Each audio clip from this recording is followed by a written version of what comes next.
Base theorem మనకి ఏమని చెప్తుంది? ప్రాబబిలిటీ ఆఫ్, నేను ఇప్పుడు ఏ తీసుకుంటానబ్బా, ప్రాబబిలిటీ ఆఫ్ ఏ అంటే ఏంటిది? యాక్చువల్గా మనం ఏం కనుక్కోవాలి? ప్రాబబిలిటీ. ఇప్పుడు సపోజ్ ఇలా చూడండి, నేను ఫస్ట్ కేస్ ఫైండ్ అవుట్ చేస్తున్నా.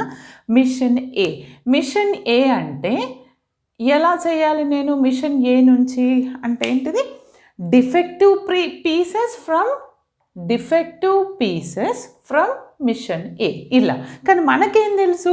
డిఫెక్టివ్ ఏ ఫ్రమ్ డిఫెక్టివ్, ఏ నుంచి వచ్చే డిఫెక్టివ్ పీసెస్ తెలుసు, కానీ ఏ నుండి ఎన్ని వచ్చినా ఎగ్జాక్ట్ మనం కనుక్కోవాలంటే మనకి base theorem.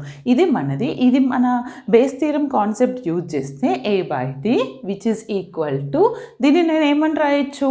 Probability of defective from A, probability of A by, ఎప్పుడైనా బేస్ థీరం ఇలాంటి ప్రాబ్లం ఇచ్చినప్పుడు న్యూమరేటర్లో ఏదైతే